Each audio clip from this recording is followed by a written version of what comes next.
You are now tuned into Almost 30 podcast. Welcome. Welcome to the show. Welcome back to another week at Almost 30. This is year 7 of this journey with the two of us, just kind of sharing our curiosities, our learnings, what we're going through, and hopefully helping you along the way. I'm Lindsey, and this is Krista. We're actual best friends. True life. True life best friends. I'm kind of pissed that we didn't start this show in the era. What? Have a public falling out. Yeah. So start the show in the era of Ricky Lake, Maury, I know. kind of that vibe of just being able to bring in kind of that feud energy at times. I know. I wish I was less conscious so I could talk more shit and just gossip and talk about pop culture, and not that I'm better than, but it's example, I've been obsessed with Great British Bake Off. And so I've been watching it, and every time I'm watching, I'm like, oh my God, you're self-sabotaging because, you don't believe that, you know what I mean? You just watch people, there was this really good baker that was crushing it, but every time he'd be like, and now I'm going to fail, and now I'm going to fail. And then kind of self-fulfilling prophecy, eventually self-sabotage so much because he couldn't have enough self-worth to believe that he would actually win. So he self-sabotaged to keep himself safe. It's just crazy. You're when you watch things as a more conscious person, or even if you've been in therapy, you kind of can see patterns that people are in, and you're just whoa. And sometimes even with the gossip stuff, my brain, it's so annoying. I can't just kind of take a lane and go with it and be oh man, she's so fucked up, and she totally broke his heart. I'd be well, I actually kind of understand, because he, if he grew up in a broken household, and I'm sure he just doesn't know how to treat a woman, it's 100%. I'm well, was she emotionally available for him? Was she, you know what I mean? I'm just 100%. I'm always defending the person that people are not, or people are talking about. I'm well, what about, this is a good point. It's yeah, I agree. There is that part of me. And I remember we were guests on a podcast years ago, so long ago. And it was they did listener questions and they would give advice. And I was the worst at it because I was I don't really know their path. I know. I'm not in their shoes. I'd have to walk a mile in their shoes before I said this. And I couldn't even give good advice because I couldn't allow myself to think that I would know best for them or that I know better than them. And so it was just kind of stupid because she was someone that was no, you should definitely, break lick up the with tip. him. Yeah, definitely. He's definitely cheating. He's definitely cheating, sis. And I was well, we don't know that. I was Byron Kating it. I was what is true? Yeah. What is absolutely What do we actually, true? what is absolutely true? Which is funny because I was going through just a little mental conversation of just frustration with impatience in my life with my success. And I was talking to a friend of ours, and she was doing Byron Katie to me, and I was sis, I don't need this. I don't want to know what's true right now. I want to be with, let me bitch. Let me bitch. Just let me say whatever. Let the part of me that wants to speak and be heard speak and be heard. I don't need to be coached right now. Please stop. And we have to get good at say. I think a great way to start that convo is hey, I just want to bitch. Are you available? Yes. Yes. So I don't need to hear. You don't need to fix it. I just need to bitch. You're good. I mean, you always meet me at the bitch and you'll meet me wherever, but it's I just also too with my friends, I trust them that they will figure it out. Yeah. And so I'm not needed to coach, or I can, but that's not where I'm best served. I'm best served meeting you where you are and trusting you that you're going to, figure it out and learn on your own. And it's we've got to just, yeah. So it's amazing to be friends with people that are healers, teachers, and psychics and all that. It's mostly the best 95% of the time. And then sometimes it's hey man, don't send me a link to your course. I literally, I'm never going to watch it. Okay. And sometimes that route of allowing your friends to kind of go through what they're going through and just, be there and hold space and whatever, but not needing to fix it or give any advice. Yes. I think is sometimes taken as not caring. Like I've experienced that. I think with friends who are really swept into whatever they're experiencing. And so I've kind of had to battle with that inner part of me that's like, am I being a good friend? And I'm like, no, I'm being a fucking great friend. Not a good friend. Like a good friend does not try to impose what they would do or what they think is right. It's like allowing the process. I don't know. I can't describe it. 100%. It's just trusting them enough in their sovereign journey that I don't know what is best for them, and I trust that they will figure it out. I mean, I'm no longer friends with people that continuously are like, well, do you want my, giving advice, or like, I'm going to be honest and I'm going to give you advice and I'm going to, tell you what to do or what I would do. It's like, no, unavailable for that. It's just at this point. Also, too, it's like, hey, babe, I'm doing my work. I'm on my path. I'm meeting every thing that comes up when it comes up. I'm not avoiding, I'm not distracting. I'm there with it. So it's like, trust that I will do the work to figure out what I need to figure out. I don't really need someone to be like, let me be your mirror. Shut the door. Anyways, not sure how we got on this. Yeah. I need to loosen, I need to relax my pelvic floor. Yeah, as literally we're talking about jaws this. tight, pelvic floors. Jaws. Oh my gosh, my jaw I've been actually really doing a lot of work, self-massage on my jaw, because I got Botox in my masseters years ago, and I actually really regret it. Anyone that's done that, if it works for you, great. For me, I really regret it because it softened my jawline. So it made my jawline like a lot softer rather than more defined. Because what happens is, the tension has to go somewhere. So my neck was overcompensating, and there was areas around the area that were paralyzed that were overcompensating. So I actually don't really recommend it, but I do have a really tight, tense jawline. And I learned, I think it was through you from this episode, that it's connected to your pelvic floor. And so I've been consciously every single night before bed when I lay, I'm like relaxing my pelvic floor, relaxing my cervix, just like kind of relaxing every muscle with concerted attention in my body. And it's felt so nice to relax your cervix and your pelvic floor. It's like amazing. Mm-hmm. Yeah, it's a very nuanced connection. And just in like pregnancy, I've been learning more about like that area and how important it is for that to be as relaxed as possible. Obviously during birth, you can imagine why, but what contributes to it. So it's like fear, the reaction to pain, the tensing, like you said, the jaw is directly connected. There's just so much there. And if we think about it, that is the root of our body, like that area. So in this conversation with Dr. Sonia, which is so good, I'm so thankful that she came on the show. She is incredibly clear and thorough and an expert. And I literally loved listening to her and learned so much.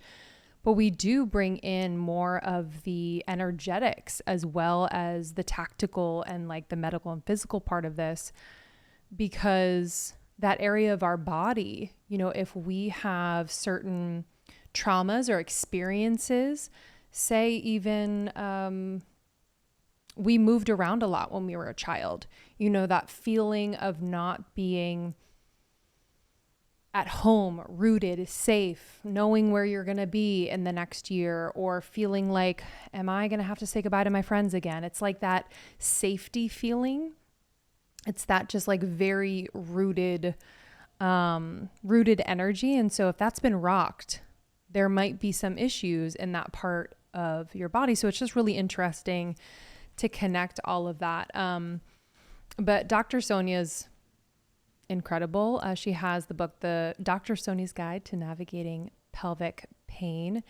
And she is really a leader in the field of pelvic pain and treats the whole body, which I really appreciate. I think sometimes in Western medicine, it feels like few and far between that people are treating the whole body, the emotional body, the energetic body, and the physical body. So her practice really encompasses all. And she treats conditions like endometriosis and uterine fibroids and menopause and pelvic inflammatory disease, cysts in your ovaries, painful sex. I know a lot of you out there are Interstitial, right? Interstitial. Yeah. I can't. Thank you. Stuttering. A lot of you suffer with painful sex and suffer quietly. So we talk a lot about that and how we can do various exercises to improve our pleasure during sex, and so many tactical ways that we can be improving the health of our pelvic floor, like how we're sitting. You know, a lot of us sit kind of like in a C curve where like we collapse our lower back a little bit. Maybe we're hunched just slightly, and it's kind of creating this cradle in that part of the body. And so can we stack like our hips and our shoulders on top of one another? And almost, it feels like a hyperextension because we're not used to it. But how we sit is really important, what we're sitting on. You know, she was recommending, and I just got one, like a big exercise ball to be sitting on during the day, being able to move the hips and being able to kind of have that support. We talk about how to pee properly because a lot of people are like pee and pooping. A lot of people are pushing, and you should not be pushing at all. That is causing a lot of tension in your pelvic floor. And there's actually a really cool way you can breathe on the toilet that actually allows all of that function, that digestive function, to work much better. We talk about pregnancy, we talk about sex, we talk about our anatomy a little bit, because like I kind of need a refresher. You know, I'm like, 100%. okay, so what's that and what's that connected to? You know, I feel like I called my vulva something different. I need to be taught for the first time. Yeah. I'm like, I was like calling my vulva a totally different thing. I don't even know. It was very weird. Vulva's outside? Yeah, vulva's outside, but I thought it was I thought the clitoris was the vulva. And I do this with the perineum. I think it's perineum, but I say perineum. What do the gays call it? Like the rosebud or something? The butt. They call it like the rosebud. That makes sense. Mm-hmm. It kind of looks like that. I'm headed into territory in pregnancy where we're going to start massaging it. Oh my yay. But anyway, it's such a well-rounded dynamic conversation about this part of the body and its connection to so many different things, and how we can really become more informed, and in our everyday practices tend to the health of our pelvic floor. Yeah, and for all my spiritual girlies, so the pelvic floor at the root is related to that root chakra, which is the Muladhara, and it's really associated with feeling safe. So it's like, how safe do we feel? How surrendered are we able to be? It's when our needs are met, our basic needs, whether it's safety, having shelter, enough food to eat, how we cleanse our bodies. It's having enough money, you know, at that root. For me, it's also been related to like sexual trauma. So like, how can you have and feel safe in your body if that root doesn't feel grounded or safe? So it's like safety and security on the earthly journey. And a lot of people get stuck in that root. You know, I notice a lot of men in the world get really stuck in the root chakra. So that's why they go to sex as like the number one way to connect, because they're so stuck in the root chakra as the only way to connect. And they haven't moved their energy up their chakra system to really understand that you can connect from a deeper place in the heart, or even from, you know, your psychic center. So it's very important from a spiritual perspective to really get this right physically. And you'll notice changes in your life, both mentally and emotionally and spiritually. So it's a really powerful thing to be doing, not only the physical work, but the spiritual work with this as well. Absolutely. So thank you, Dr. Sonia. You can learn more about her practices, services, her book, everything else at pelvicpaindoc.com. And she is also on Instagram at pelvicpaindoc. It's a great follow. But thank you for listening. So appreciative of your listenership every single week. Be sure to subscribe to Almost 30. It's really important, because then we will have new episodes every week in your little pod inbox. And if you want to learn more about Almost 30, head to almost30.com. We have courses and programs like the Sacredness of Being Single and the Life Edit, the Invitation, which is a breakup workshop. I know a lot of you out there might be going through a breakup in friendship or romantic. We have the Law of One. And then we also have our membership, which is a place where if you're someone who's looking for accountability, community, fun, resources to just remain centered on your path, we got you. It's a really beautiful, unique place where we have workshops and live hangs and resources abound for you. So go to almost30.com/membership. Yeah, send this episode to anyone with a pelvic floor, which is both men and women. Send it to everyone in your life. It's how we've grown. It means a lot. Appreciate you so much. Almost 30 Nation. We love you. Almost 30 Podcast on Instagram and TikTok. Enjoy this. We'll see you on the other side. Right before this, I had my AG1. Truly, madly, deeply, it is what I have every single morning. I bring it with me when I travel. I make all my friends take it. I give it to my family. It has been something that has been foundational for my health. It's so easy to get in all of the nutrients and micronutrients and hormone supporting things and my greens in one simple beverage. I know that lately I've been super busy and I've been on the go and I've been traveling quite a bit. I haven't been eating that well. I've kind of been all over the place with everything that's going on in my life. And that means I'm not covering all my bases as far as my nutrition. And so it's so helpful that even on a day when I'm eating like 2 protein bars for dinner, or I'm having like a smoothie for breakfast and I'm eating just like random chips and a burrito for lunch, that I can have AG1 and still feel like I'm covering my bases. I love that AG1 is a daily foundational nutritional supplement that supports whole body health. I literally drink it every single day because I wanted a better gut. I wanted to boost my energy. I wanted to support my immune system, and I haven't been sick in over 3 years. I also hate taking so many pills, and I wanted something that tasted really, really good. So AG1 is on a mission to empower people to take ownership of their health with a simple daily foundational habit. It is a science-driven formulation of vitamins, probiotics, and whole food source nutrients, and it is raising the standard for quality in the supplement category. I'm really excited for you guys to get a free 1-year supply of vitamin D from them, which I take every single day. Vitamin D is huge, and 5 free travel packs with your first purchase. That is a free 1-year supply of vitamin D and 5 free travel packs with your first purchase. Go to drinkag1.com/almost30. That's drinkag1.com/almost30. That's drinkag1.com/almost30. I was at dinner with friends the other night and we were asking, what is the one skill that we wish we had? And 3 of them said, including me, I wish I knew a foreign language. And that is why I am so excited that we're working with Babbel. I actually have been practicing my French with Babbel.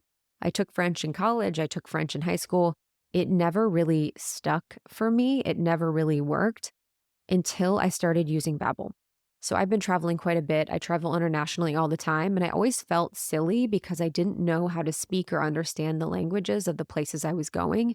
And so using Babbel has helped me so much.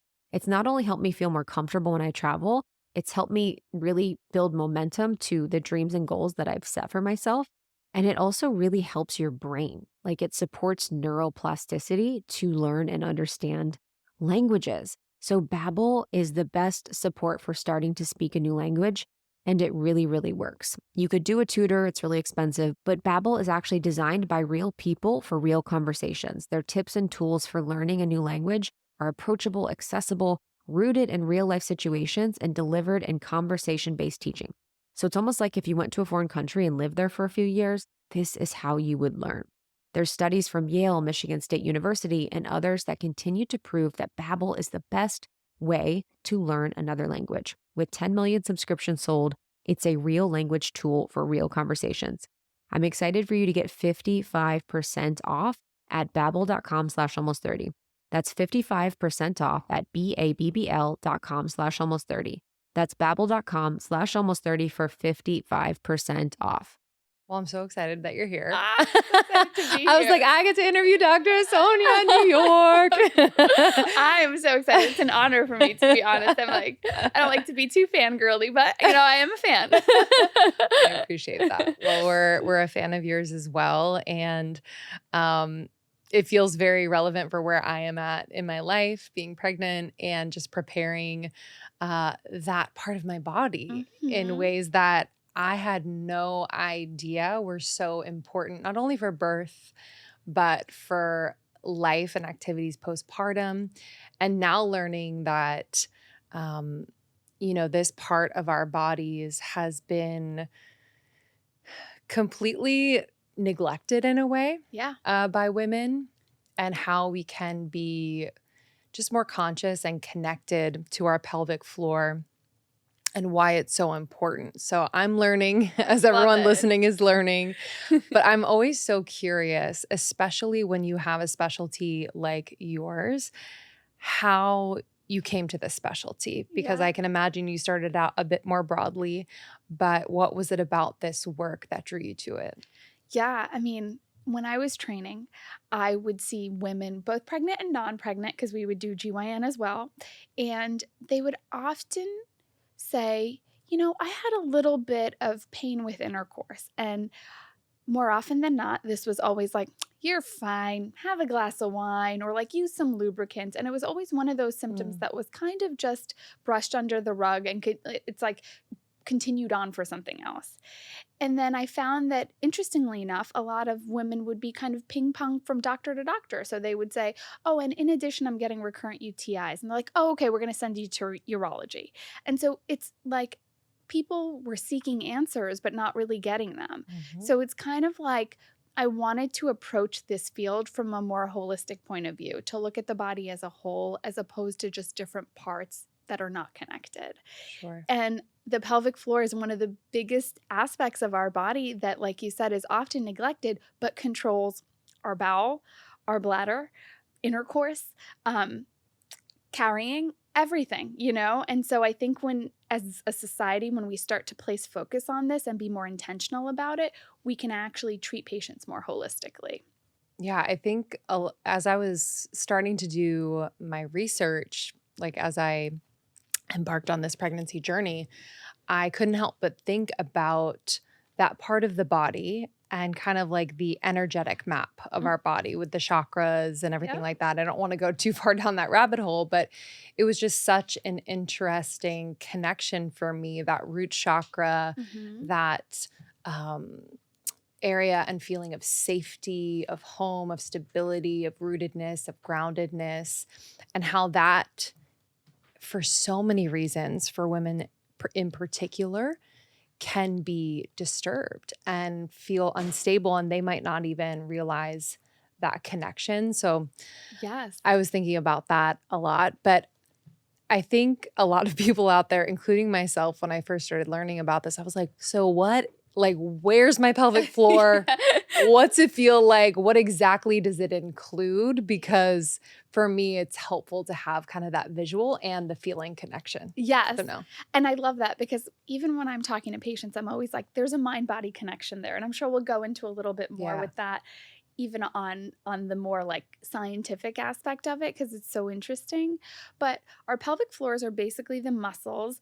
And I think of it like a girdle that coalesces in the back and the lower abdomen, and controls our bladders, our bowels, our uteruses, and it hangs like a sling. And so this area is often controls stuff where you wouldn't even realize it. So like the bladder contracts, the pelvic floor will often spasm, so you don't completely empty. So a lot of patients will say, why am I going to the bathroom so frequently? I must have a UTI. But no, it can actually be a dysfunction of the pelvic floor that we don't even realize.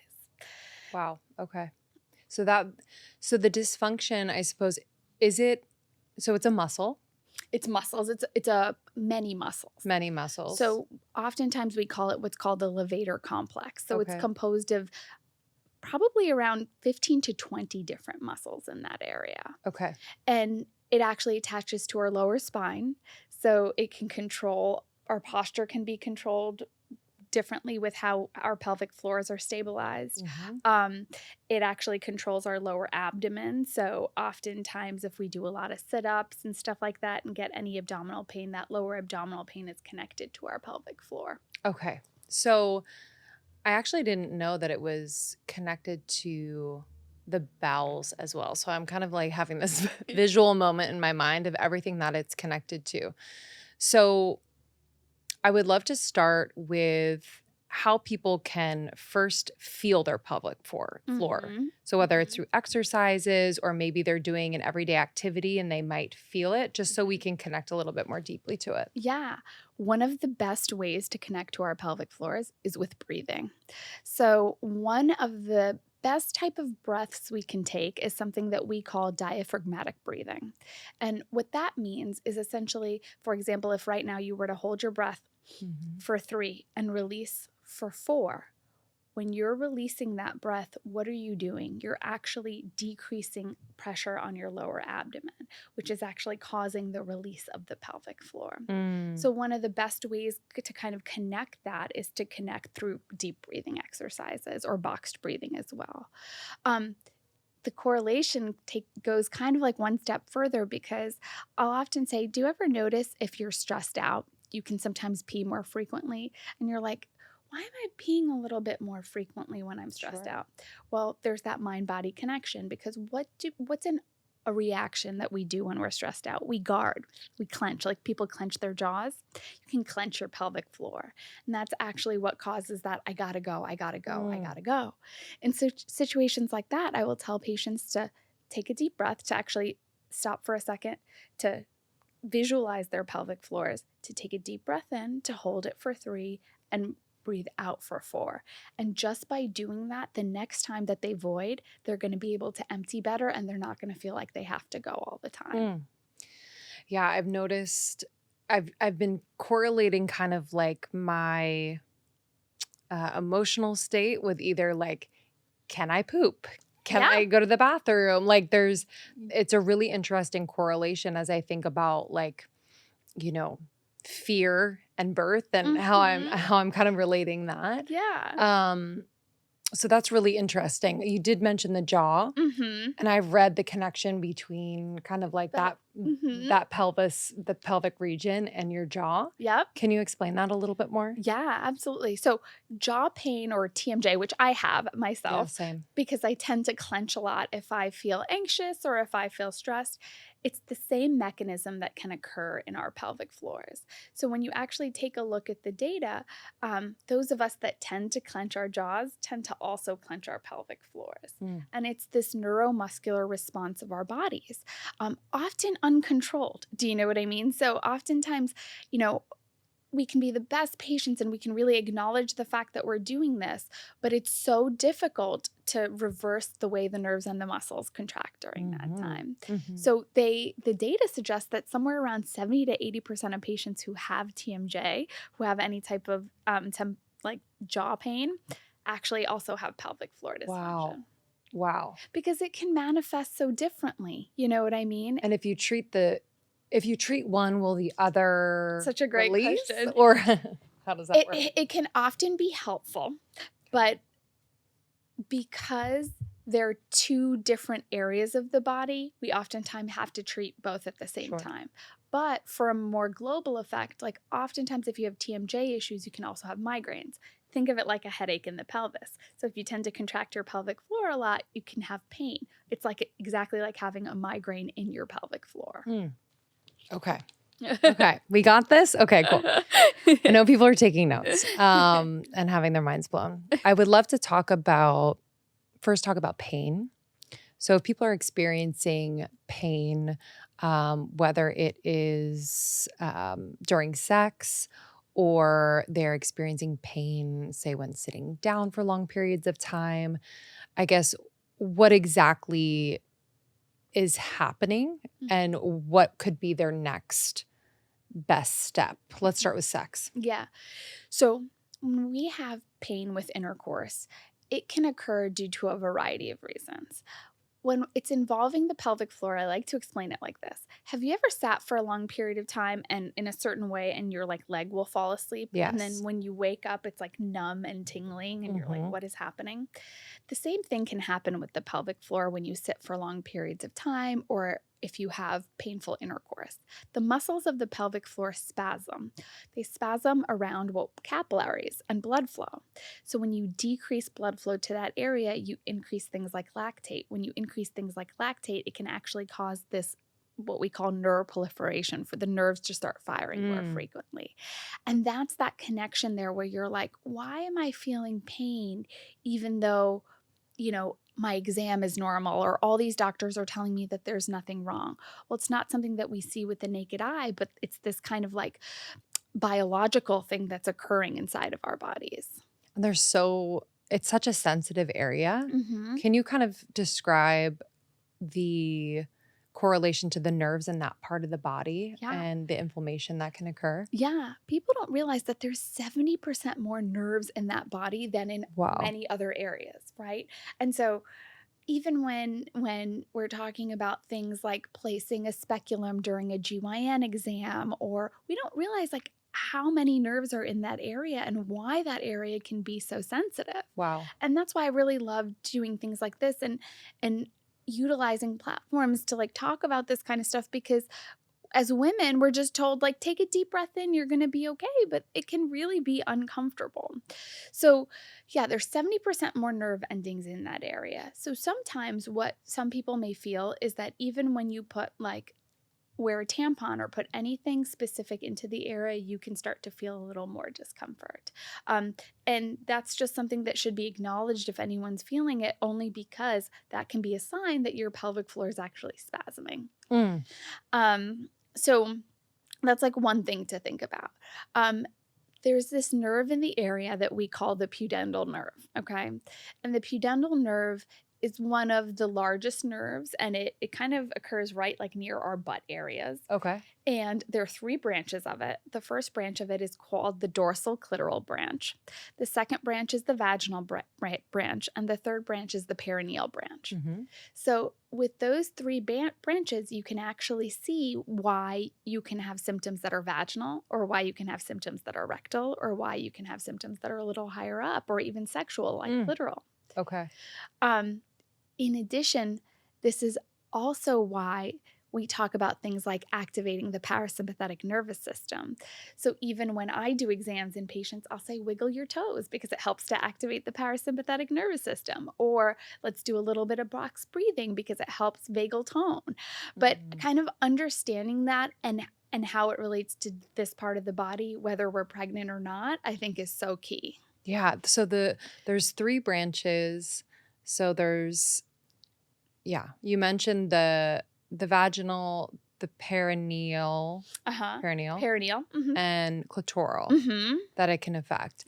And those would be affected because of pressure or blood flow, or is that something that is genetic? How can they be affected? So it can be affected by the muscles spasming, because when the muscles spasm, you decrease blood flow to the area. So the nerves are like, fire, something's wrong. It's like our body's natural mechanism to try to let us know that something's happening.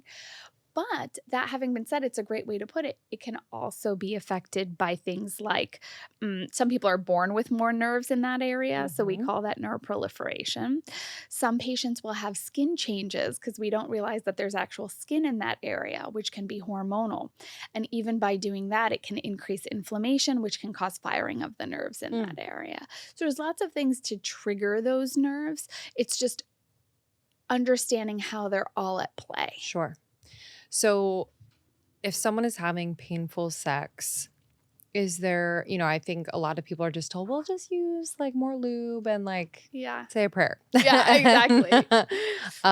Are there things that people could be doing in addition to lube? Because I do think it is incredibly helpful to support more of a pleasurable experience. Yeah, absolutely. I love utilizing things like yoga in terms of lengthening those muscles, okay? Because what people don't understand is when the muscles are spasming or short, yoga helps to lengthen those muscles and give it more blood flow. So I think that that's particularly helpful if there's anything going on. I also am a huge fan of lube, so I do think that it's helpful, but utilizing it with other things as well can make it even better. This is going to sound, a little bit kind of old school, but taking warm baths is Mm, actually something sure. that's super helpful because warm baths help to release and relax muscles. Heat activates that blood flow, and that can really be helpful as well. Okay, great. And then always, being open to trying different positions, understanding that there are different things that will pleasure each person differently, and being open to that, because I often find that because this topic is so stigmatized, it's thought that you can only do things one way, Sure. but there's so many different ways to be able to kind of optimize your pleasure. And is that specific to someone, or are there certain positions that you feel like Mhm. you found are like very optimal for someone that experiences a little bit of pelvic pain? Yeah. So one of the positions that's usually pretty helpful is side lying position, Mhm. because and that what I mean by that, just to be super clear, is where both partners are lying on their sides. Like spooning. Yeah, it's like spooning, exactly. Mhm. I mean, number one, it increases oxytocin, right? So you increase Totally. that bond. And it's comfy. And it's comfy. It's really If you're a cozy. little tired, Yeah, it's a exactly. great one. It's a great lazy girl position for me. It's been great while pregnant. I love it. But yes, it's been great while pregnant too, Mhm. because during that position, your muscles are lengthened. They're released. Do you see what I'm Okay. saying? Okay. So Yes. where you're Mhm. not doing something more like on all fours or where you're more contracted, this is Sure. just where you're more released and relaxed. That's probably one of the best positions. I would say missionary is okay. Missionary is not bad, but oftentimes we do what's called a modified missionary, where you can place a pillow, a towel right underneath the butt area, Okay. because what that does is that lifts up your pelvic floor. That helps to lengthen that area. Got it. So it gives a little bit more room. Okay, this is good. Okay. This is really, really good. Because these are, things in the moment that I think, whether you're with a partner that you've been with for a long time or maybe someone new, I can imagine that switching things up, even though in theory we're like, yeah, let's switch it up. Yeah. How often do we actually switch it up and really take this experience into our own hands and take responsibility for it? And I think as women, and this is a generalization, but I think we shy away from that, Yeah. And so, yeah, I want to this conversation is very empowering to be able to communicate with your partner even beforehand. Yeah. I exactly. learned that this position is really incredible for X, Y, and Z. Let's try it. Like Yeah. just being very proactive about it. Love So that. yeah, It also, go ahead. is also utilizing your voice in that moment, Yes. because and again, not to generalize, but I think we're often taught as women to not talk about what may give us pleasure, or to not be proponents of that. Mhm. So I think to be able to have that with your partner and voice that, it even builds connection there, Sure. and it really helps with that. And I can imagine if you're experiencing pelvic pain, especially during sex, there's a shame around that with your partner where Yeah. it's like, I don't want them to think something's wrong with me Yeah. or I'm broken. Yeah, exactly. But I just have found like the communication piece, especially done outside of the bedroom before you're like in the heat of the moment, actually increases the intimacy and actually increases how relaxed you are Totally. in the moment. Cause you're not just pulling like tricks out of your hat and they're like, what are you doing? Absolutely. And And even when patients or even when I talk to people who are trying to get pregnant, they always ask me, like, because I have a lot of patients who have pain. So they always say, if I can just have penetrative intercourse, that's okay, right? Or are my chances of getting pregnant less likely because I'm having like any type of discomfort to the area? It's like a common question that I get. Yeah, it's a good question. And so it's interesting because when you take a look at the data, it's not great. But when you take a look at the data, pleasurable intercourse is more beneficial, both to kind of like how you were describing with the chakras and the mind body stuff, but is more beneficial to patients who are trying to conceive.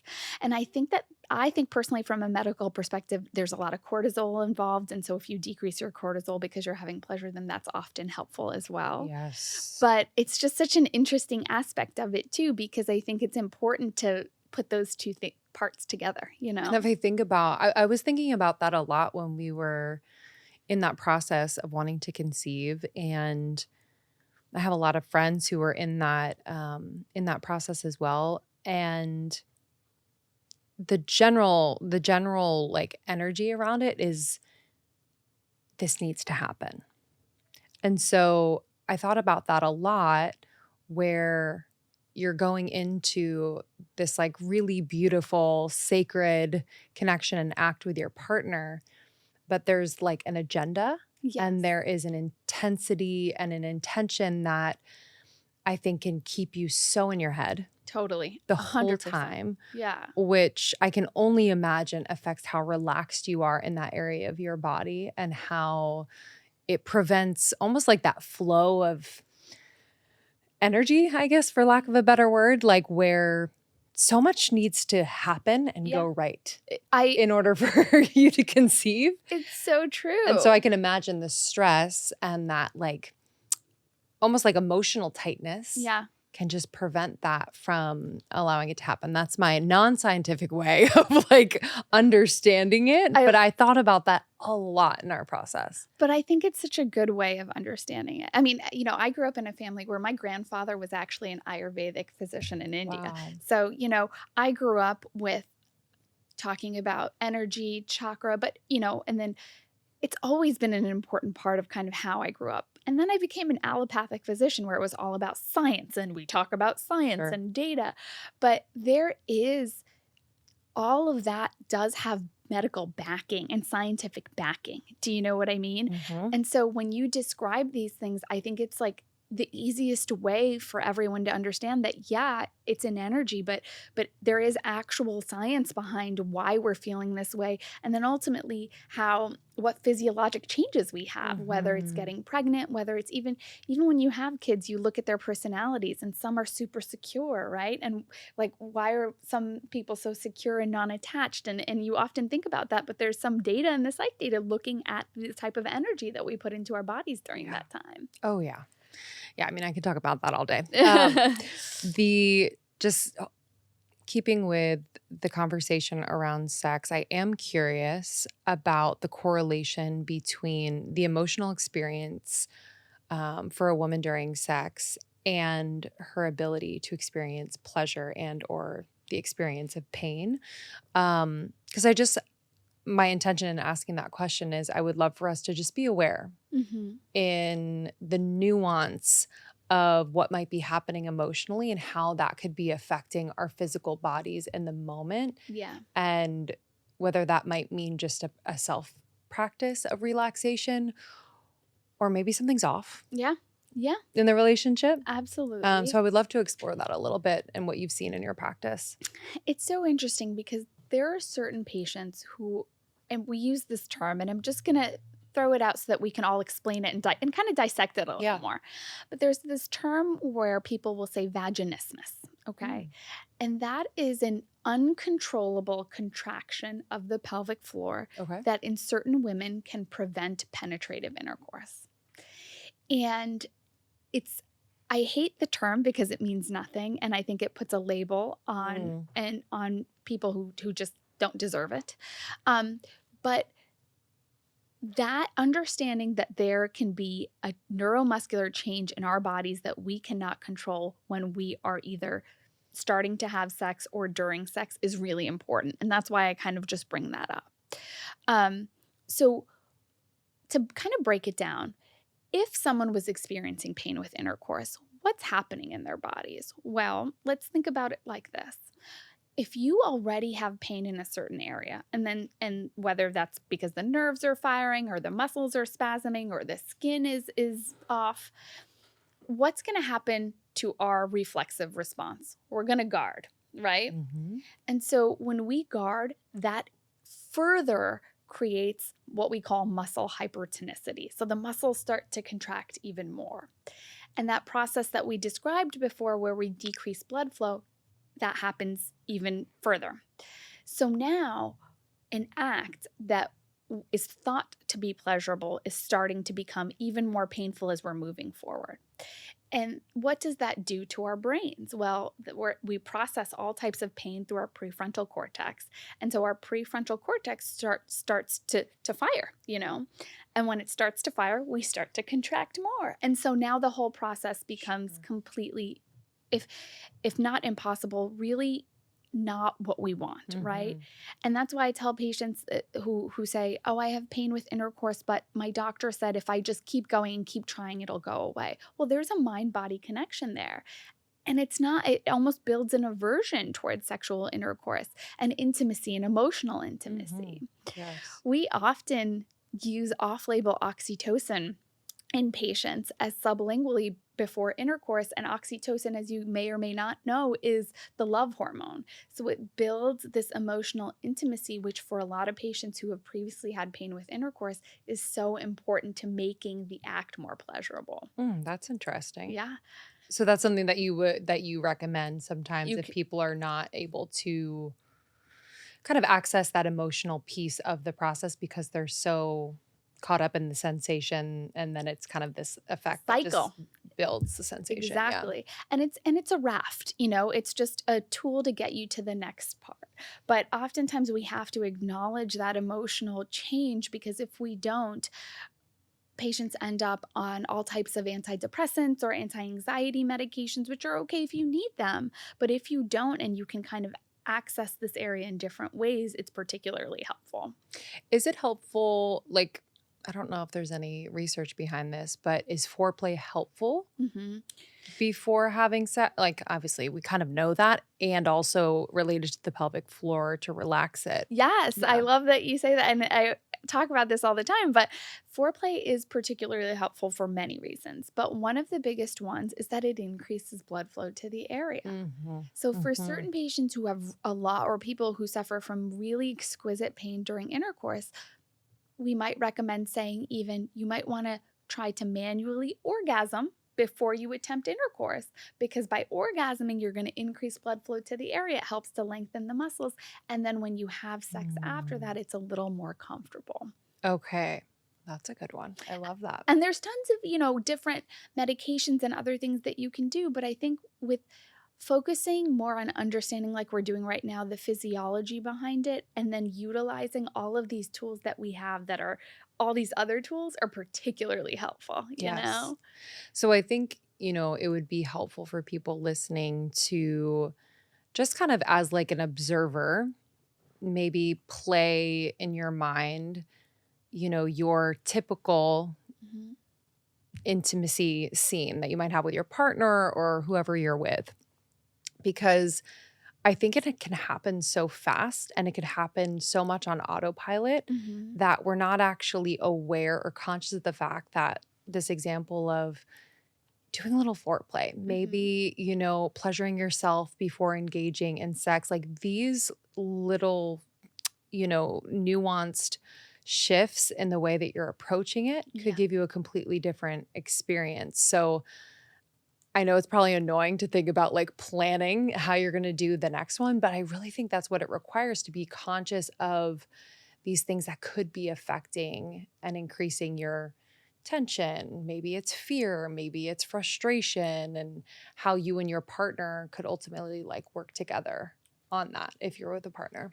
Exactly. I mean, and I think even just beginning, I always say this, but it's true. The absence of pain is not pleasure. So number one, viewing sex not just as an act or something that you do for one person in the relationship, but viewing it as intimacy that brings you guys together emotionally, physically, in many different ways. I mean, even if you look at like the tantric scriptures of India, I mean, there's energy in this, and there's actual health benefits to having good sex. And we know that cardiovascularly, mentally, emotionally, and physically.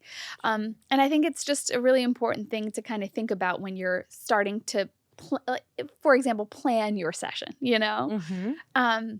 and for a lot of people, that's sitting down before the session and asking themselves, what do I like? Do I like, to be quite frank, clitoral stimulation? Do I not like clitoral stimulation? And you don't have to like it one way or the other. Do I like penetrative intercourse, or do I not like penetrative intercourse?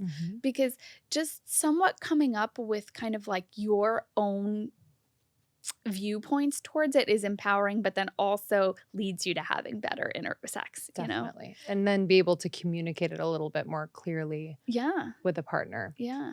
I want to tell you guys about an Ayurvedic product company that I love and their amazing herbal drink mixes. You may have heard of them. It's Banyan Botanicals. And Ayurveda is a time-honored system of wellness and herbalism indigenous to India. So it looks like this whole person, mind, body, spirit experience, and it offers practical lifestyle tools to help us become the most healthy, vibrant version of ourselves. These are all things that we support and love here at Almost 30. And one of the most respected Ayurvedic companies out there is Banyan Botanicals. There's a lot of Ayurvedic companies that claim to be the best, but Banyan Botanicals is truly number one, and they offer tons of free education and also a wide selection of plant-based Ayurvedic products for supporting sleep, vitality, immune health, and more. Some of my favorite offerings from Banyan Botanicals are their adaptogen-packed drink mixes and herbal teas. They make it fun and easy to whip up healthy, delicious beverages any time of the day. I've been especially loving their ashwagandha latte. It's my favorite. I feel so good. I feel so light. I feel so grounded. It helps my mood in a way I could never even explain. I make mine with an almond milk or like a nut-based milk creamer, and it helps me just have something sweet, have something delicious, and I drift right off to sleep and sleep incredible. But all of Banyan Botanical products are made with quality and integrity you can trust. They're a certified B Corp, and their offerings are organic, sustainably sourced, and fairly traded. So I'm excited for you guys to get 20% off your first order with code almost30. You can go to banyanbotanicals.com/almost30. That's BANYAN botanicals.com/almost30. That's BANYAN botanicals.com/almost30. Use code almost30 for 20% off your first order. That's banyanbotanicals.com/almost30 with 20% off your first order by using code almost30. Banyan Botanicals are also available at Amazon and Thrive Market. While listening to this health and wellness episode, it's always good to understand what products and things are trending now. And you may have seen on Instagram, on social media, on TikTok, those red light masks. And the best red light mask in the game is from Bon Charge, which was formerly Blue Box. They actually rebranded because they're now a holistic wellness company that is giving you so many different products, but they have the best red light face mask in the game. And let me tell you why. Because their red light face mask has 0 EMF radiation, 0 flicker, it is sleek and lightweight, it does not get hot on your face, and they also remove the circadian and sleep disrupting blue and green light from their mask. So basically you can use it before bed and it won't mess up your sleep schedule or your circadian rhythm. I really love this red light mask. I'll wear it for like 20 minutes a day before bed when I'm meditating. I really love the red light face mask. I actually had a scratch from one of my cats on my eye, and it helped me heal so much faster. I swear it's been a game changer for keeping my skin looking youthful and young and plump. It is one of the things I recommend the most when I'm talking about skincare, and it's super easy to use. I'll just relax and put it on for 10 to 20 minutes a day.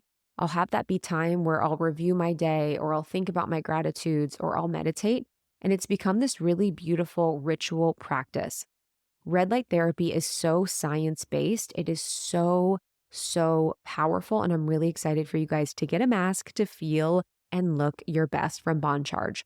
So boncharge.com/almost30 to use coupon code almost30 to save 15%. That's boncarg.com/almost30 and use code almost30 to save 15%.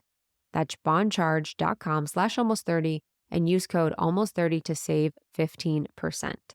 I'd love to move to the perineum. Is that how you say it? Yes, that's great. I've like not pronounced it correctly this entire pregnancy, but I'm getting there. Because I didn't realize, because I'm preparing to go into the part of the 3rd trimester where we're going to be doing our daily massages. Yes, I love it. It's the very European way of approaching, which I love that you're doing. You know? Yes. My husband's like, wait, every day? I was like, you can do it yourself. You can have your partner do it. Exactly. But I guess where is it? And why is it important to kind of work with this part of the body related to the pelvic floor? Because I had no idea. So perineal massage is something that's been around for forever. And, unfortunately in our country, healthcare, in terms of women's healthcare, we're not proponents of things like this, which are preventative, and there's data for it in terms of preventing things like large tears if you have vaginal childbirth. But then also to keeping that tissue healthy, okay? Because we have tons of hormonal changes during pregnancy that can alter how the hormones affect the vaginal area. So I just want to briefly say that before we get into what is the perineum. So the perineum is the area between the vagina and the rectum. And it is composed of muscles, nerves, and epithelial tissue, like our skin. Perineal massage is something that many OBs will recommend. But like I said, it's also a very kind of European, Canadian way, because in America, we worry so much about, stimulating labor and that kind of thing. But although I laugh, but I get it. But I do think that's definitely something I've experienced with various doctors where they're like, "Oh, just be careful." Yeah. And you're like, "I'm okay. I'm okay." Yeah. And for what I do, especially when my patients get pregnant, I always recommend perineal massage because we know those muscles have tightened and they have a history of tightening. Sure. So one of the things that you can do, and it sounds very interesting, but is you or your partner can actually take a finger and place it inside of the vaginal area, really pressing down on the perineum. And by doing so, it stimulates collagen production in the tissue just in terms of what it does mechanically. But then it also relaxes the muscles right in that area. So those muscles are going to be stretched when you have a vaginal birth. So it actually is preventative for any type of 3rd or 4th degree lacerations when done, a lot. And I think it's a great tool that we have. And would you recommend this not only for people who are going to give birth, but for people who just want to experience a bit more release and relaxation in that area? Absolutely. Okay. I recommend it for people who have pain with intercourse, especially pain with initial penetration. And that's one of the most common things that I hear is that I have pain with sex, but I have a lot of pain with initial penetration. And once we're in, it's okay and I can start to feel good. But when we're trying to get in, that part really just kind of causes me discomfort. Sure. And so perineal massage and that what we call desensitization, and it's not that it's completely numbing the area or anything like that, but it's just creating this mind-body connection between touch and that area to be more comfortable. Yes. Yeah, I was trying to explain that to my husband. How did he do with that? Where I was like, because I think there are parts of our body, and this is different for everyone, where either we haven't explored it that much or we haven't had someone else explore it that much. And so any exploration of it, it's like tickles or it's just uncomfortable. Yeah. And I think he gets it, but I was like, I'm not used to even going back a little further to like the anus where I'm like, oh, this is like a spot that's not as touched as often. Yes. So it's a little like I just have that mental disconnection and also no practice in that area. Yes. It's so interesting that you brought up the rectal stuff because I see this so much and I talk about it a lot. And by the way, everyone's pregnancies are different. So this is in no way like medical advice. It's just 100%. Stuff we're talking about, But we'll get all these phone calls and people trying it. Try it when your doctor says that it's okay. Sure. But in terms of the rectum, it is very much associated with vaginal discomfort or pain or the pelvic floor, okay? And so I will ask people when they describe their symptoms, I'll say, will you ever notice if you were constipated that your symptoms get worse? And they'll say, yeah. And it's because those muscles actually are the same muscles that are surrounding our bladders and our uterus as we're talking about. So one other thing that a lot of people will notice when they're pregnant or even when they're not is that if they're constipated, they feel like they have to pee more because there's more of a pressure in that area. Sure. So perineal massage is super helpful also because that rectal area and that area between the rectum and the vagina controls how even not just how we poop, but how we pee and how we sit and how we have intercourse. Okay. Yeah, I mean, I'm so fascinated by that whole area of the body now. And thankfully there's I'm able to do so shamelessly, I think, because I'm pregnant. But I do think that this conversation, just the more that we talk, I'm like, oh, this exploration of these areas of the body, I think for women are going to liberate us in ways that we don't even expect. Yeah. Like, it could help you and support you in being more truthful and honest and expressive in your relationships. Like there's these weird correlations that I find with my own physical exploration that correlate to like my everyday life in relationships and people. So just wanted to remind people, if you're like, I'm turning this off, too much rectal talk. Yeah. Everything's connected. Everything's connected. I'm really, really glad we're going there. And we'll kind of step away from sex for a moment. If there are everyday habits, things that women just do out of habit that could be compromising her pelvic floor health. Yes. First one, sitting for long periods of time. Yes. Like I did that yesterday and it made me so sad. I was like, I'm unwell. Totally. And you wonder why during COVID, a lot of people experienced symptoms both mentally and physically, but sitting for long periods of time is probably one of the worst things we can do for our pelvic floor. Because what it does is that it causes the steady state of the muscles to become more hypertonic. We are just shortened. Ultimately, it can also affect your posture, back pain. But that's one of the simplest things. I will always tell people, get a standing desk, find a way to stand a little bit more during the day. Take 15-minute breaks during your day. Go for a nice walk outside. Get some fresh air. I mean, vitamin D, all of that has other benefits to it. But even just standing up and lengthening your muscles will be so beneficial. Okay. So that's one thing that we do in everyday life as sedentary society that can be done a lot better.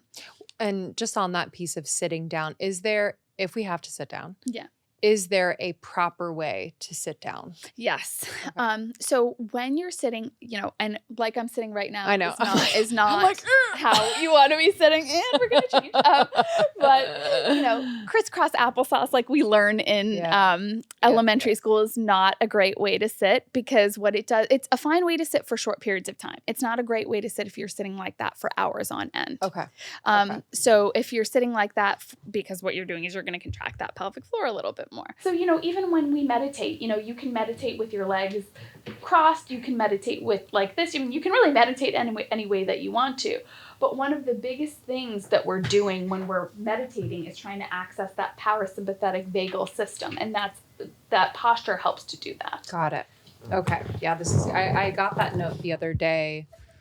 We're working with a doula and doing hypnobirthing, and just, the way in which, especially in third trimester, I'm sitting. Yeah. Just for not only pelvic floor health, but like optimal position of baby. I've just been like very aware, because the comfortable way to sit is for most people is like reclined back, slouching. It's like a C shape of your body. And some days I'm like, oh God, I just want a C shape. But it's been I've been hyper aware of my posture related to that. Okay. So that's an incredible one, because I think a lot of us have to sit at some point during the day. Yeah. Is sitting on like a big exercise ball helpful? It is. Okay. Actually. Okay. I actually did that at my third trimester. Yes, I have it blown up. We're about to do it. I would have in my office, and in between patients. I mean, even when patients came into my office, I would sit on the ball and talk to them on the ball. Because I do feel like there's benefit to it. One other benefit to it is that it helps to relax the perineum, similar to perineal massage, because, it's touching that ball. And when you're kind of moving around on it, you're helping to release that area. Okay. There are other things that are probably not great for us that we do in everyday life, aside from sitting from long periods of time. And while they seem somewhat generic, I think understanding that relationship to our pelvic floors can help us develop better habits. So things like, being constipated, like the intake that we have, eating a lot of processed foods and not enough fiber, becoming constipated can actually wreak havoc on our pelvic floors. My son he was very constipated, and I noticed that he kept peeing. Like he would go to the bathroom, he'd pee for a second, he'd come back out, he'd, do whatever he was doing, he'd go back to the bathroom. And I was like, oh, he must have a UTI. Something must be wrong. So I called the urologist and I brought him in, and the urologist kind of laughed at me and was like, this is your specialty. And I'm like, yes, but he was very constipated, and the constipation was actually affecting how he was urinating. Wow. But that's just a huge takeaway. Like, I mean, things like magnesium supplements, I think, are super helpful. Magnesium has so many great effects to it, but understanding the differences between mag oxide versus citrate and glycinate and how our bodies kind of metabolize these drugs are really important. What would be your recommendation? I like, depending on what we're using it for. So for me, for example, someone like me, I have trouble sleeping sometimes. I get restless legs. I'm like a little bit, up from the day, anxious a little. So I like magnesium citrate for me. I think it works better. It helps. I poop every morning because it helps me poop. You know what I mean? But then it also helps me get rest at night. Got it. For other patients who may notice that that citrate isn't working for them, mag oxide is a better for constipation for certain patients who have refractory to mag citrate. So that's another thing to kind of look at. If you're having migraines and things like that, I will often recommend magnesium glycinate, just because we metabolize that drug a little bit more differently. It's a little more readily available through the gut. Okay. Great. So I think looking at yourself and kind of thinking about what's going on, but magnesium is a great supplement that we don't extract out of foods like we used to. So supplementing with it, I think, is super helpful. Yeah, I've been taking it for years and years and years. Krista and I always say, like, it's kind of our number one supplement. Yeah. And especially being pregnant, you're prone to constipation. And I've only experienced constipation twice while pregnant because I've been taking magnesium. Yeah. So that's been super, super crucial. I'm curious about urination habits and how that can affect the pelvic floor. Yeah. So have you ever heard of someone saying, I have a shy bladder. If I go out, it takes me a very long time to start a stream and I can't pee. That shy bladder is actually a shy pelvic floor. So what happens during those times is not that your bladder is having difficulty spasming and evacuating. It's that your bladder is spasming, but your pelvic floor is contracting around your bladder. So your bladder contracts, your pelvic floor contracts, you're not able to completely empty. Do you see what I'm saying? Yes. Or it's taking a little bit longer to start a stream. So that's absolutely something that we can alter with things like breathing exercises, things like that mind-body connection that's super key.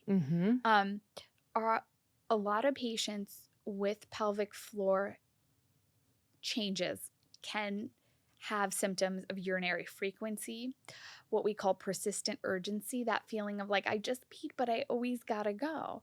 And for some patients, they can actually have some pain or discomfort when their bladder fills. And that's really, we want to recognize that, because certain foods can actually alter how we feel urologically, like things like tomatoes, spicy foods, caffeine, they're all bladder irritants. Yes, acidic. Okay. And bladder irritants. And so when the bladder is irritated and you have the pelvic floor involved, you can definitely feel pelvic floor issues in your bladder. Okay. So it's acidic foods, bladder irritants. What about sparkling water? Random question, but I feel like I've heard that too. Yeah, sparkling water can. Only, for some patients. Okay. Hopefully it's not me, because I love sparkling water. I do too. But that's also where like this whole alkaline movement has kind of comes from, for patients who have a lot of what I call dietary triggers. So they say, if I ingest coffee, spicy foods, acidic foods, sparkling water, or wine, you can actually do things like take some alkaline water before you ingest a trigger food to see if it normalizes the pH of the bladder. That helps the trigger not activate the bladder so much. Okay. What about pushing? So whether it's pooping. Yes. And I think sometimes we not consciously, but if we have to pee really bad and then we get on the toilet, we're like, there's kind of this push to the stream. Yes. What is that doing? Do not push. Exactly. I know. Exactly. I've been learning this. I mean, I love that question. I forget that like that's such a great point. Do not push. Do not Kegel if you don't need to Kegel, but definitely do not push. Okay. We'll talk about that in a second. Okay. So when you push, strain to void or to poop, you are putting pressure on your pelvic floor muscles. You are causing them to spasm more, and you are actually causing yourself to cycle. Your symptoms will get worse the next time around because their steady state is basically increasing. So when you sit down to pee, I will always tell people you want to relax. So I always recommend the breathing because I think I do it myself. I think it's super helpful. I also like squatty potties, which we can get into later too. Yes. But even if you need to, distraction, if you need to get on your phone for a second so that you are consciously, intentionally not pushing and you're just releasing to void or to poop, it's really important and will be life altering, guaranteed for a lot of people. I completely agree. I've been learning that while pregnant. I've been using like my birth breathing to go to the bathroom. Good. And it's been so interesting because, and I wasn't like a pusher before. I'm quite regular and it's a healthy poop, but it's been interesting to notice the breath creates this like allowing of whatever muscles I don't know, and you can specify for us, to actually work properly, if that makes sense. It almost feels like, a natural reflex of the body or expulsion to expel it from your body, just like a birth reflex when the baby is expelled from the body. So I've just been finding it so interesting where, we're on the toilet, we got to go, and maybe we're a little frustrated. And so we push. Yes. And it's really creating this opposite effect. Yes. So yeah. I love that. And anecdote.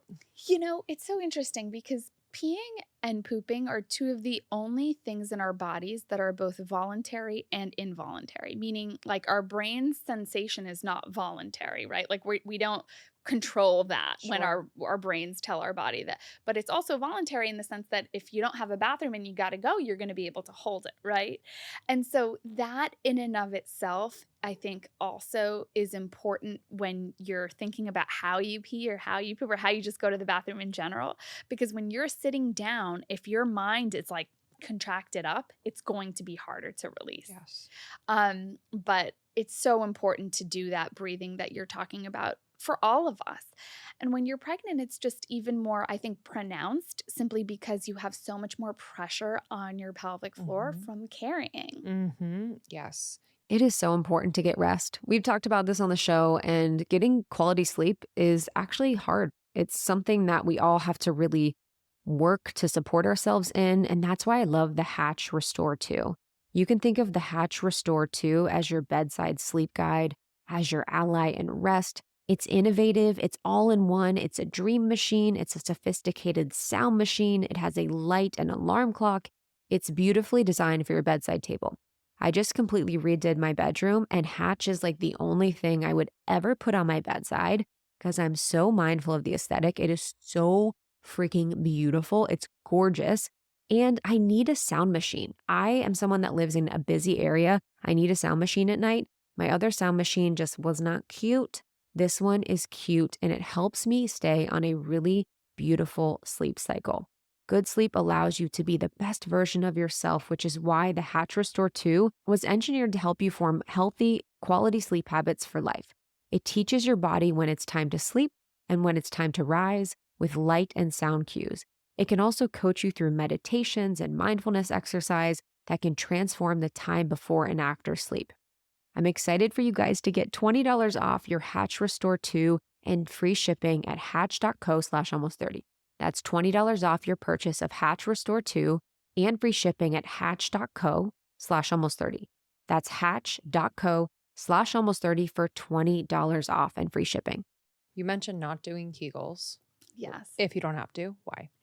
Kegels have the best PR agent. And literally, I was going to say, I'm like, there was a moment. Yes. Where everybody was like, are you doing your Kegels? Are you doing your Kegels? And I don't even think I don't know if I'm doing a Kegel right if I've ever done a Kegel. Do you know what I mean? Right. I mean, they used to say if you were sitting on a stoplight, you should be doing like 100 Kegels or like in LOL. commercials or whatever. And so, yeah, Kegels have the best PR agent because what are Kegels? So, Kegels are essentially contracting your lower pelvic floor muscles. So the muscles that are involved that you were kind of talking about before, to step back to that, is the pubococcygeus and the puborectalis. But the pubococcygeus is really what controls that bladder-based symptom with your pelvic floor. Got it. And that's really what you want to release. It's a specific muscle called the compressor urethrae, which surrounds the urethra, which helps us empty. But getting back to Kegels. So Kegels, I would say, are not something that you need to do unless you have incontinence. Incontinence is when we can leak urine. So if you're not leaking urine regularly and your pelvic floor is functioning as it should, do not do Kegels because it will increase your risk of developing things like pelvic floor dysfunction, and there's zero benefit to it. You're not strengthening your pelvic floor by any other means. Okay. Yeah, that makes complete sense. The incontinence some people experience during pregnancy because of the increased pressure, do they have to do Kegels, or is it just, it is what it is? It really depends on how bad it is. Okay.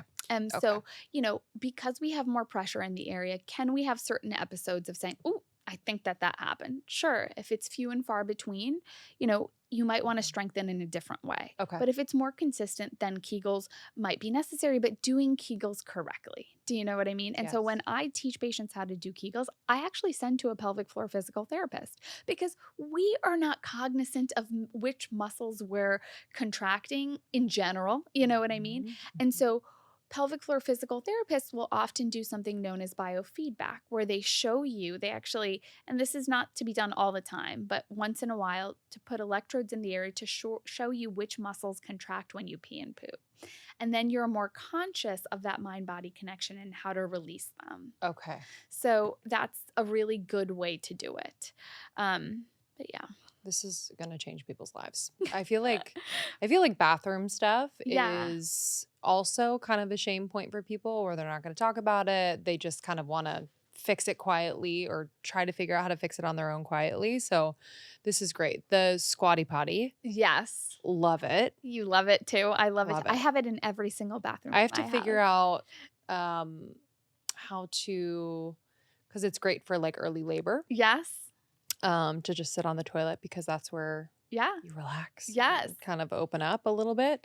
So how to do kind of the reverse. Yes. Squatty potty. Yes, the reverse side. But just putting your legs up during pooping or peeing actually changes the angle of your urethra and your colon, which helps to evacuate easily. You know what I mean? So is it knees at a certain level? If people don't have a squatty potty, can they just do like yoga blocks or a little toilet paper?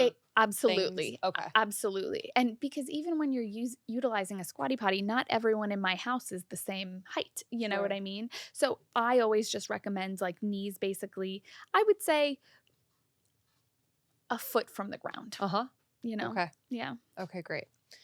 Yeah, that's something that I didn't believe worked until I tried it. And I was like, oh Lord, like we're missing out if we don't have a squatty potty. So it's a great, great little investment.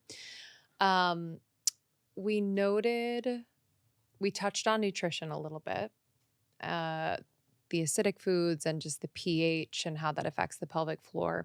Is there anything else with nutrition that we can be aware of, how we're nourishing our bodies to just create a really healthy pelvic floor, and or what else could be affecting it? I'm curious about alcohol, things like that. Yeah.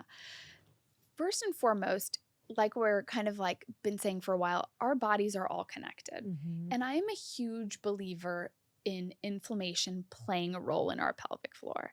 The reason being that even when we talk about defining pelvic floor dysfunction as doctors or clinicians, what we're talking about are basic areas of the muscle that are banded and contracted.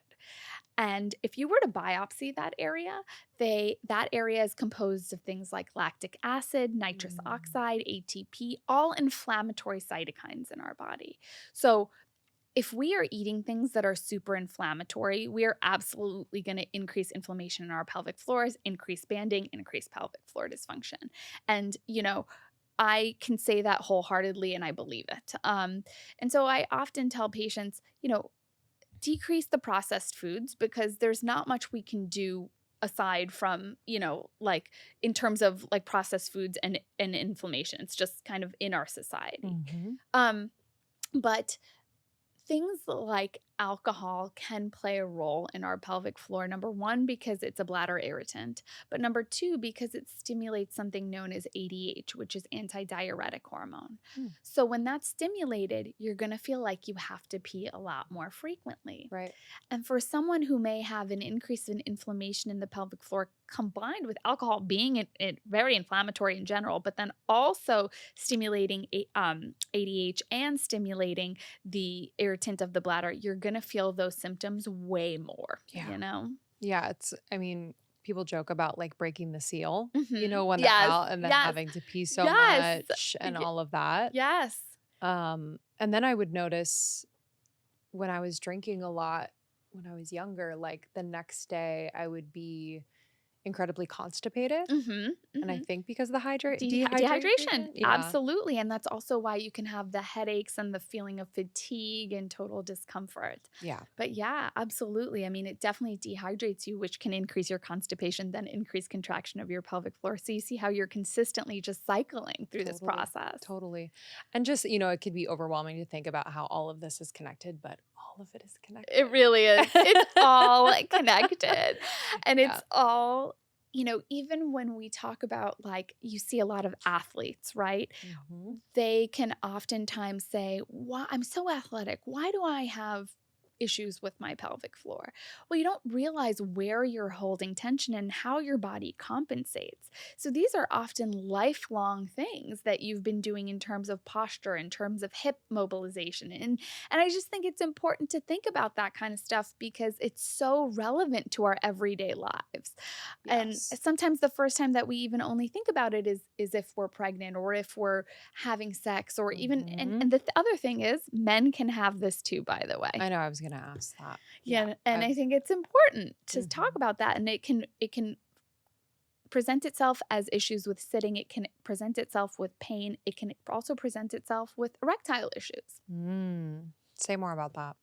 So if men who have pelvic floor dysfunction exhibit something that we call erectile dyssynergia, which means that when the pelvic floor contracts, you decrease blood flow to the prostate and to the muscles that control erection.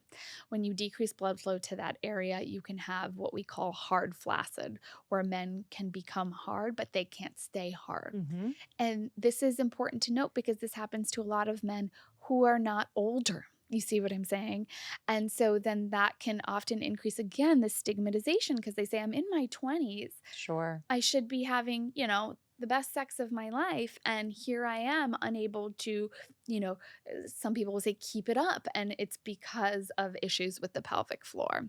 So it's anatomical to both men, women, everyone. And would you generally recommend kind of the same, whether it's practices, exercises, nutrition recommendations for men as well? Or is it a little bit different because of the anatomy? So it's very similar in terms of exercises, yoga, pelvic floor PT, releasing those muscles. Okay. The difference is that men, to be quite clear, only have one orifice down there, and so I find in men it is more often localized to rectal symptoms or erectile symptoms, so they present a little bit differently. Okay. Men too will often not seek care for long periods of time. You don't say. Yeah. So there's tons of data in men suffering for even women, but men suffering for 20 to 30 years before actually seeking care. Yeah. Yeah, I hope that's especially with kind of like our generation of men. I don't know if we have the influence on them or what, but I feel like I'm probably like the annoying wife being like, we need to go to the doctor. Because I feel like my dad didn't go to the doctor for like 20 years. Oh my gosh. I know. I don't even know if my dad still goes. Yeah, he's don't know. And I get it. I think there's also like a fear. Yeah. Too. After a while when you haven't been, like I haven't been to the dermatologist in a second. And I'm like, ooh, I'm kind of scared. Yeah. Like I should go. Yeah. And then, You know? but then you will often just not make the appointment because you don't want to deal with that. I do that too. I actually haven't been to the dermatologist, and now I'm like, it's summer. I know. I'm like, don't Just- yell at me. I know. Get rid of this tan. I wasn't sitting in the sun. So true. I wanted to talk about the connection to our menstrual cycles as women and our pelvic floor. Because I don't know if there's confusion around, the pain you experience in when you get your menstrual cycle. Is that correlated to the pelvic floor? Is it completely different? What's happening? So pain with periods is, first of all, way too normalized. However, Agreed. that having been said, there are some people who experience really exquisite pain with periods. And in that sense, we always want to make sure that there's nothing else going on. Sure. And so if there is something else going on, part of that could be stuff that we call like endometriosis, where there's tissue similar to the endometrial lining that grows outside of the uterus that can really present itself as painful periods, painful sex, difficulties getting pregnant. Yeah. But that can affect our pelvic floor because, again, with endometriosis, there's an increase in inflammation, and that can harbor itself within the pelvic floor. In addition, if you're having very painful periods, what are you doing when, you have to kind of sit down or go to the bathroom? You're clenching more. And so they would say 80% of patients with endometriosis actually have concomitant pelvic floor dysfunction. A very common symptom that people will describe is they'll say, I get a lot of pain with my period, but I also notice right before I get my period or when I'm ovulating, my symptoms worsen. And there's this fallacy that that's due to the hormones, and adding hormones or changing hormones is the answer. This is oftentimes, yes, there's a change in hormones, but that change in hormones actually changes inflammatory cytokines, and that's what triggers this discomfort. Okay. So it's a natural part of the cycle. There's nothing to do about it. It just kind of is, and to be aware of. Well, there's stuff we can do depending on the level that there's at. Got it. So I think that if it's something that is affecting you at every cycle, for sure, aside from doing things like heating pads and ibuprofen, there are other types of anti-inflammatories that are stronger that we can give patients. There's other types of suppositories, and sometimes there are hormones that we can add to the mix. With that having been said too, birth control pills are not the only answer. Oh, really? You've come to the right place to talk about this. Yeah, our audience is, I think they're birth control curious as far as going off the pill. A lot of them have gone off the pill. We promote doing what is best for you 1,000,000,000%. But we are now just a little bit more conscious to how birth control could have been affecting us mentally, emotionally, physically, cognitively. So I think people might see Krista and I and be like, they're high alert on birth control and feel a type of way. From our own experience, yes, but do what's best for you. But I'm curious your thoughts on that correlating to the pelvic floor, if it does. It actually can very much affect our vulvas and our vestibules. So and this is stuff that general GYNs often don't discuss, and I really think it's important. So while birth control can have its benefits, it can also have a lot of side effects. And like you said, some of those side effects can be how we feel, mental, emotional, but in a certain proportion of patients who are, for whatever reason, more genetically predisposed, the way birth control works is by suppressing hormones so that you don't ovulate. But by doing so, what it does is it increases something known as sex hormone binding globulin. When we increase sex hormone binding globulin, guess what we do to free testosterone? We decrease it. What people don't realize also is that embryologically, our vulvas are analogous to the prostate in men, okay? And so there are actually testosterone receptors in our vulvas. And so when that mechanism occurs in a certain proportion of patients, being on long-term birth control can actually cause pain with sex. I hadn't heard that before. Yep. And Okay. so it's a term that we call, for anyone who wants to Google it, it's called hormonally mediated vestibulodynia. And it's essentially long-term birth control use in the form of OCPs can affect our localized hormones in our vaginas. And by affecting those localized hormones in our vaginas, they can actually mimic a postmenopausal state and cause painful intercourse. Is it reversible or treatable? It's reversible and treatable in the sense that you would have to stop the birth control, but then Sure. as we also give localized hormones to rebuild the hormones in that area. Okay. So for a lot of patients, it's a tough pill to swallow, really, I mean, literally, because then you also don't want to trade one problem in for another, you know? Sure.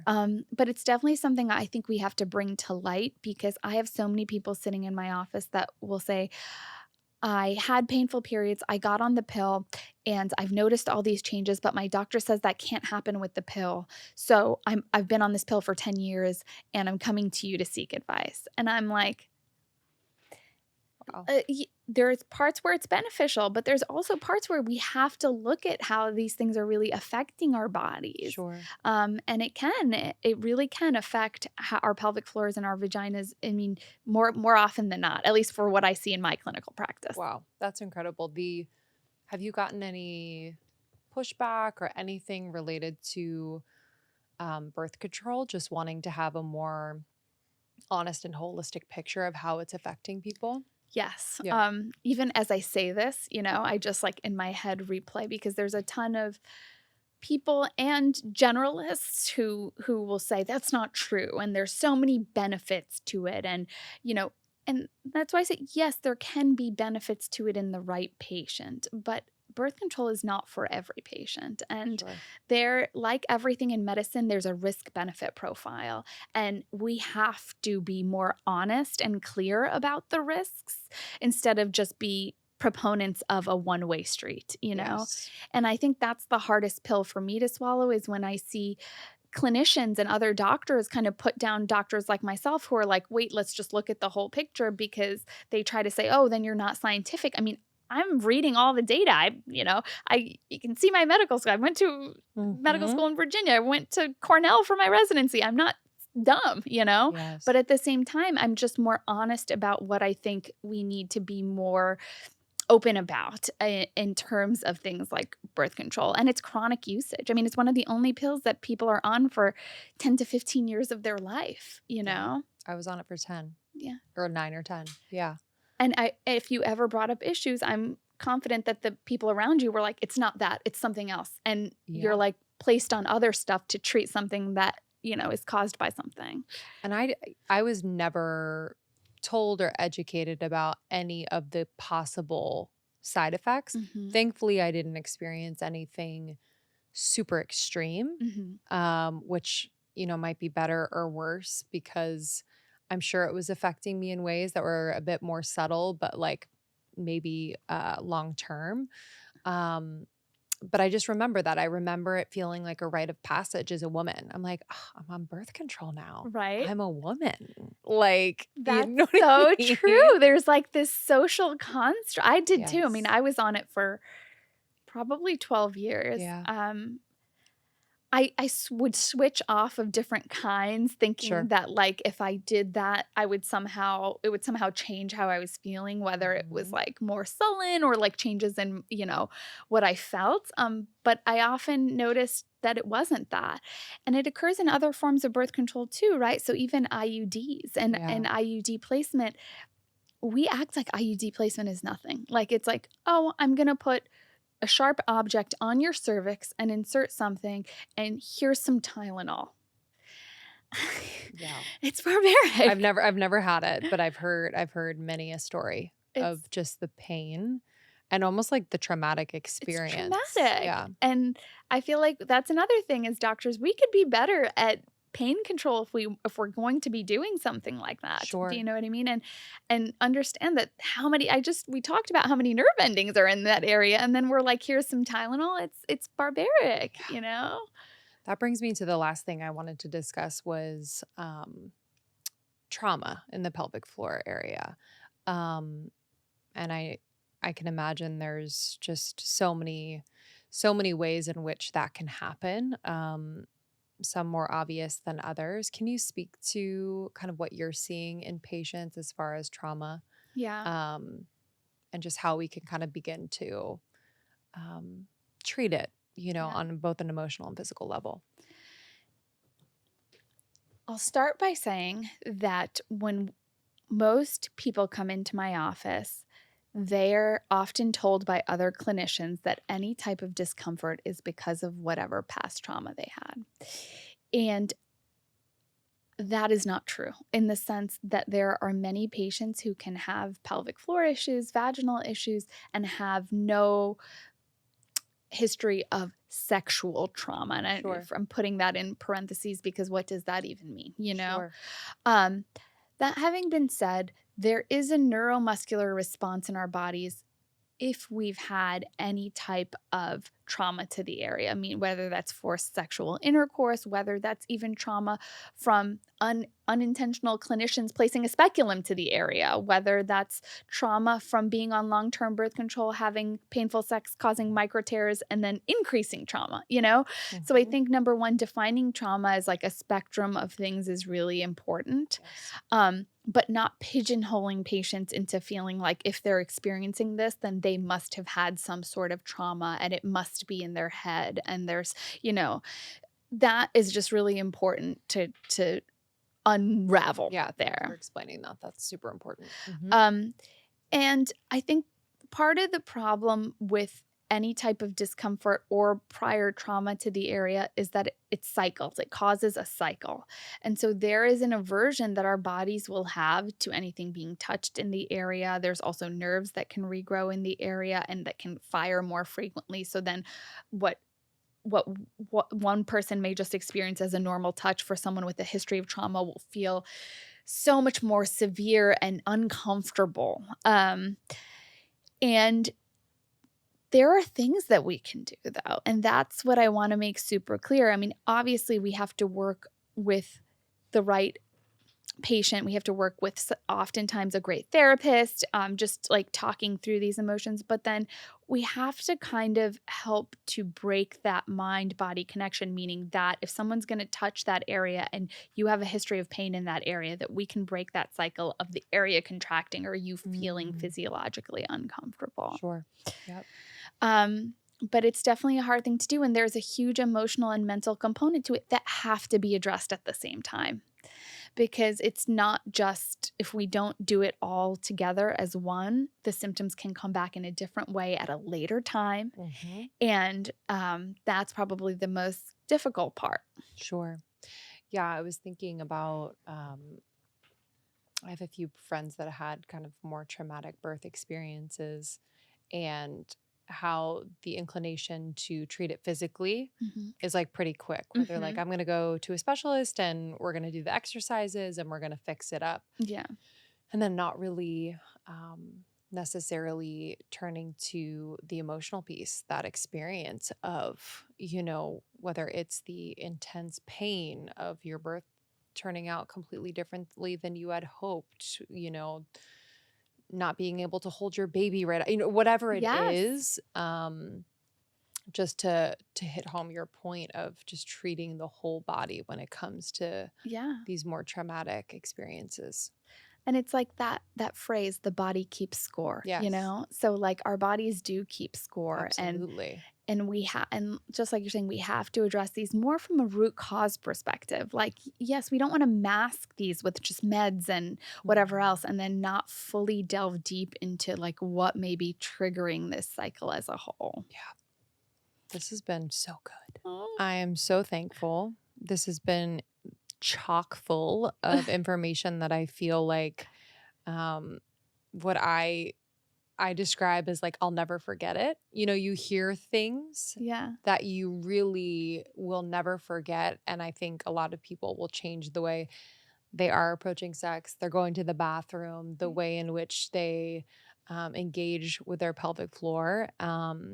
And it was really clear to me why it is so important. And I'm just really thankful that this is your calling in life. Thank you. It's truly a gift. Yeah. Thank you. And thank you for having me. And thank you for being so open to a conversation that many people are not.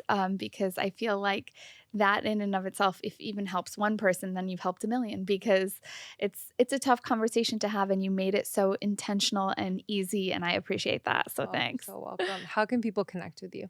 You can find me online. Mhm. I'm on Instagram at Pelvic Pain Doc. I am on the web, or my website is www.pelvicpaindoc.com.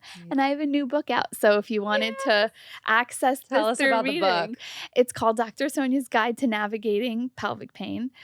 It is a holistic view on this, just like we kind of talked about today. So it's not just meds, but for patients who are interested in meds, we talk about that. Mhm. It's not just supplements, but for patients who are interested in supplements, we talk about that. And then we go through full exercises and other things we can do. So Amazing. it's Amazing. my love. I have like my stacks of books next to my bed. So this will be an addition. Where I just love like right now I'm kind of in that season of just like learning about the body, and it's like so fascinating. Isn't it? I'm like when I was in biology class or anatomy class, I was not this interested. I am so interested now, finally. I feel like the body is so cool. It's It is so cool. yeah. It's so cool. Well, thank you. Thank We you. appreciate you. Thank you all for listening. We'll see you on the next one. Thank you so much, Dr. Sonia. You can learn more about Dr. Sonia's work at pelvicpaindoc.com. Follow her on Instagram at pelvicpaindoc. And thank you so much for following us on Instagram and TikTok. We're doing our thing on there at Almost 30 Podcast. We've got some viral TikToks that are fire. Yeah, the comments keep coming in, and then I sometimes want them to stop. Don't look at them. It's crazy sometimes. They're like, well, my mom, I had this lady that I knew that one time she was a narcissist, and she said one time that she was this, and I didn't think anything about that. But then I moved, and it's like, Ow, Dear Diary. It's crazy. It's like, it's literally one TikTok and it's literally Dear Diary. So yes, TikTok is popping off. You can connect with Lindsey and I. Connect with Lindsey Simsick. It's at Lindsey Simsick, and I'm at It's Krista. It's ITSKRISTA. Again, thanks for sharing with a friend. Thanks for being a part of our lives and community. We love you so much. Thank you to all of our partners. You mean the world to us. We will see you on the next one. Bye, everybody.